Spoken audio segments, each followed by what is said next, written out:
സാധാരണ വീടുകളിലെ ടാപ്പുകളിലും പ്രധാനമായിട്ട് കണ്ടുവരുന്ന ഒരു ഇഷ്യൂ ആണ് നമ്മളുടെ ഗാർഡൻ ഹോസ് ടാപ്പുകളിൽ കണക്ട് ചെയ്യുമ്പോൾ പിന്നീട് ഊരിപ്പോവുക. എത്ര ക്ലിപ്പ് വെച്ചിരുന്നാലും എങ്ങനെയായിരുന്നാലും ലൂസായിക്കൊണ്ട് ഇരിക്കുന്ന ഒരു രീതിയാണിത്. ഇത് ഒഴിവാക്കാൻ ഒരു വീട്ടുകാർ കയറൊക്കെ കെട്ടി വെച്ചിരുന്നു. എന്നിരുന്നാലും അത് താൽക്കാലിക ഒരു അഡ്ജസ്റ്റ്മെൻറ്റിൽ വെക്കാവുന്നേ ഉള്ളൂ. ഇത് ഒഴിവാക്കി നമുക്കൊരു ഈസി ആയിട്ട് ഒരു കണക്ടറൊക്കെ യൂസ് ചെയ്ത് എങ്ങനെയാണ് കണക്ട് ചെയ്യാൻ കഴിയുന്നതെന്ന് നമുക്കിപ്പോൾ നോക്കാം. കണ്ടോ, നമ്മൾ എത്ര ടൈറ്റ് ചെയ്ത് കണക്ട് ചെയ്തിരുന്നാലും ഇതിനൊരു ലൂസ് ഉണ്ടായിരിക്കും. ഇതാ ഈസി ആയിട്ട് ഊരി വരികയും ചെയ്യുന്നുണ്ട്.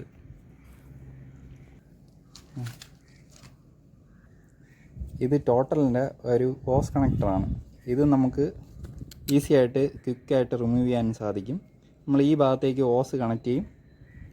ഇത് നമ്മൾ ടാപ്പിലാണ് കണക്ട് ചെയ്യേണ്ടത്. ഇതെങ്ങനെയാണ് കണക്ട് ചെയ്യേണ്ടതെന്ന് കാണിച്ചു തരാം. ഇത് നമ്മൾ ജസ്റ്റ് നമ്മളെ ഈ ഹോസ് ഇളക്കി വിട്ടതിന് ശേഷം നമ്മൾ ഇതിൽ കണക്ട് ചെയ്തിരിക്കുന്ന ഈ ഹോസിൽ തന്നെ ഗാർഡൻ ടാപ്പിൽ ഇങ്ങനെ ഒരു കണക്ടർ ഉണ്ടാവും. ഇത് നമ്മളിത് ഇളക്കി മാറ്റുക.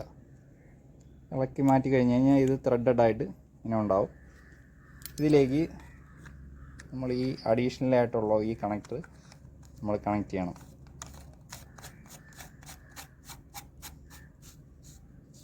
ഇതൊരു പ്ലംബറുടെ ഒന്നും സഹായം വേണ്ട, സാധാരണ ആർക്കും ഈസി ആയിട്ട് ചെയ്യാൻ പറ്റുന്നതാണ്. മാക്സിമം ടൈറ്റ് ചെയ്യുക. അതിനകത്തൊരു റബ്ബർ വാഷറുണ്ട്, അത് കാരണം അത് ടൈറ്റായി ലീക്ക് ഇല്ലാണ്ട് ഇരുന്നോളും. നമ്മൾ ജസ്റ്റ് ഓണാക്കി നോക്കുക, വെള്ളം വരുന്നുണ്ട്. ഓക്കെ, അതിന് ശേഷം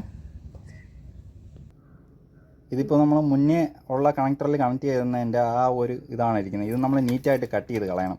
അത് കറക്റ്റായിട്ട് സാധാരണ നൈഫ് വെച്ച് കട്ട് ചെയ്താൽ മതി. എൻ്റെ കയ്യിൽ കട്ടർ ഉള്ളതുകൊണ്ട് കട്ട് ചെയ്യുന്നതേ ഉള്ളൂ. നീറ്റായിട്ട് കട്ട് ചെയ്തതിന് ശേഷം നമ്മൾ കണക്ടറിൻ്റെ ബാക്ക് വശം ഇതേപോലെ ഇളക്കിയെടുക്കുക. നേരെ ടാപ്പിനകത്തോട്ട് ഹോസിനകത്ത് ഇടുക. അതിനുശേഷം ഈ സെൻറ്ററിൽ ഒരിതുണ്ട്, ഇതാണ് അതിനെ ടൈറ്റ് ചെയ്ത് നിർത്തുന്നത്. അപ്പോൾ സെൻറ്ററിൽ കൂടെ നമ്മൾ ഈ ഹോസിനെ കയറ്റുക. സമാധാനത്തിൽ ചെയ്താൽ മതി. പ്ലാസ്റ്റിക്കാണ്, പൊട്ടിപ്പോകാനൊക്കെ ചാൻസ് ഉണ്ട്. അതുകൊണ്ട്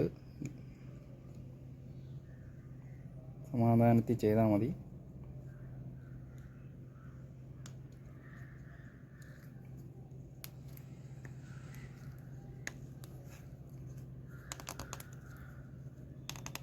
ഫുള്ളങ്ങ് അകത്ത് കയറിയെന്ന് ഉറപ്പായതിന് ശേഷം ഇത് ടൈറ്റ് ചെയ്യുമ്പോൾ ഹോസ് ടൈറ്റായിരിക്കും. പിന്നെ അത് ഒരു കാരണവശാലും ഊരി വരില്ല.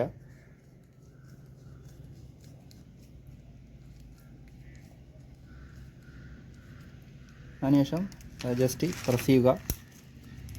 ഇത്രയേ ഉള്ളൂ, ലോക്കായി. നമുക്കിതിപ്പോൾ ഊരണമെങ്കിൽ ജസ്റ്റ് താഴോട്ടാക്കിയിട്ട് പുള്ളി ചെയ്താൽ മതി. ഈസി ആയിട്ട് ലോക്ക് റിലീസാവും. ലോക്ക് ചെയ്യുക. ടാപ്പ് ഫുൾ ഓപ്പൺ ചെയ്ത് വരുന്നുണ്ട്.